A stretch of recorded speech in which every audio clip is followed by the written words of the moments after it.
this video, we're going to talk about our own marriage adjustment experience, and we have so many funny, interesting, and scary stories to share. So make sure to watch the full video, since we will also share tips on how to avoid such situations happening to you. This whole immigration process can be so challenging when you're in it, but when you look back, it becomes totally laughable. We take this so seriously, but when you hear our stories, you will see that you shouldn't take this too seriously at all. And remember, this channel is a place to learn how to confidently handle your own marriage immigration, coming from two lawyers who have gone through this exact same process together and who have taught many others just like you to overcome this exact same challenge. And although this video will be purely entertaining, we will make sure to share some helpful tips as well.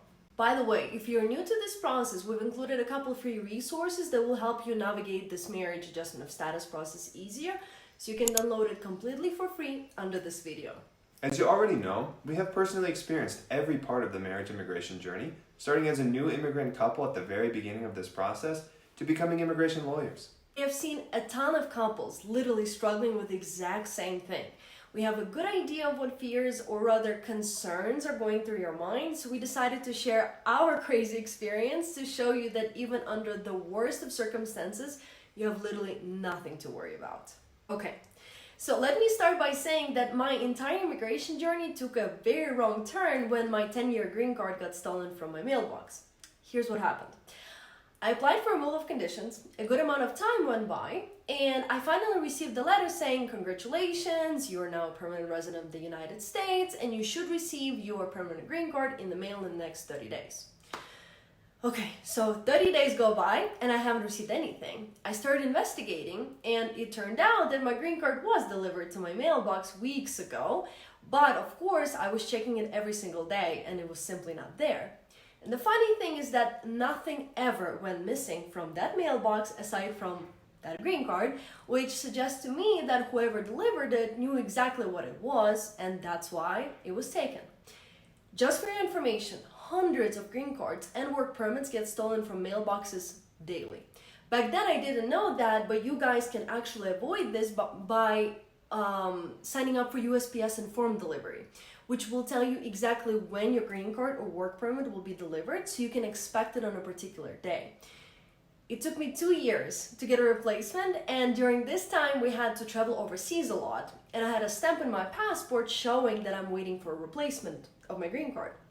But because of this stamp and because my green card was stolen, I was placed in a secondary inspection every time we traveled, so that's where our second story comes into play. Secondary inspection.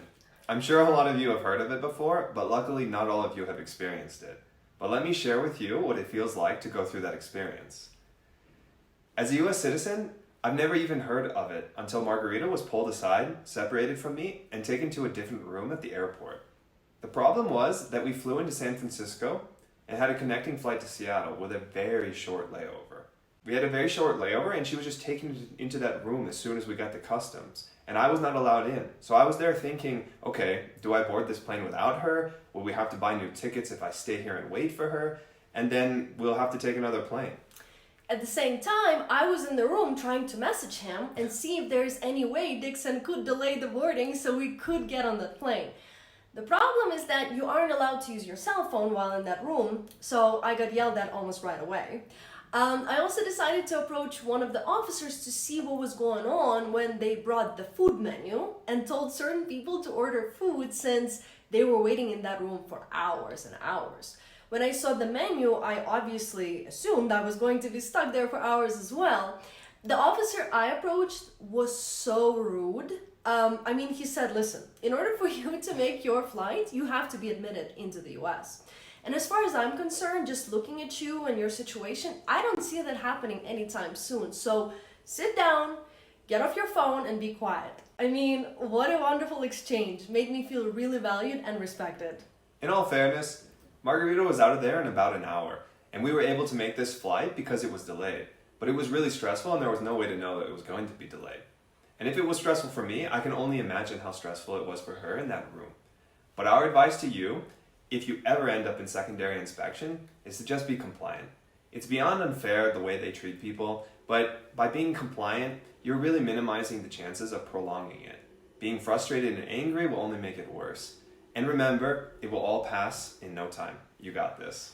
Speaking of a stamp and a passport when your green card gets lost, you obviously get your passport stamped at your local field office. Well, at the time we were visiting family in Miami, and so we made an appointment to get that stamp at the Miami field office.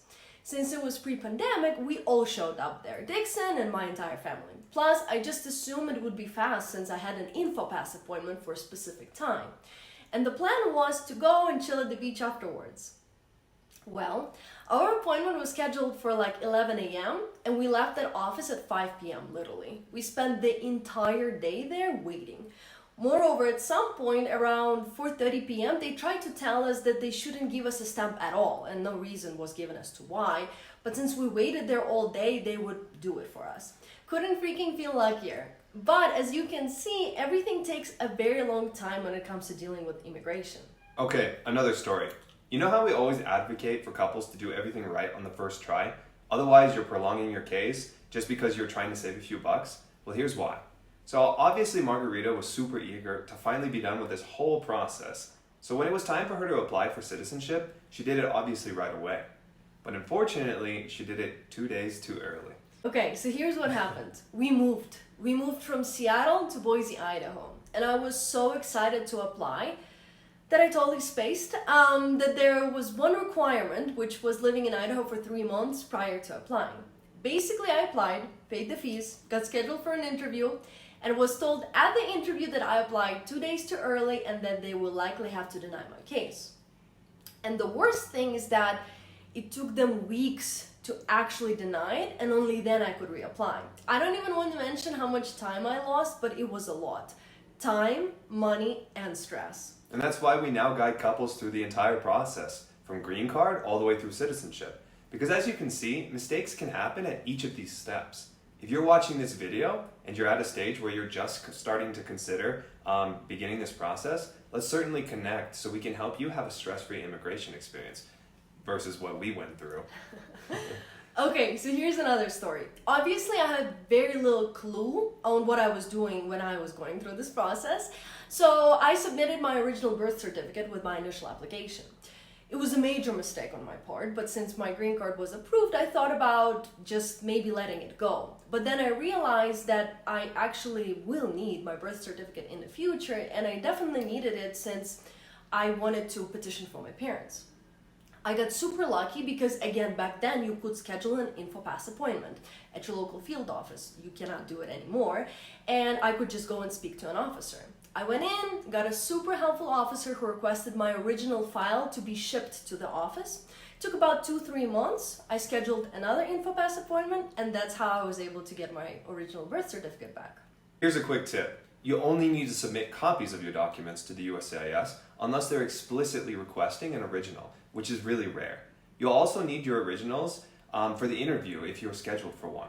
Now, couples often ask us if they need to submit certified copies of all the documents. But here's a nice thing about the USCIS. All you need is regular photocopies. And they also aren't stringent on their translation requirements.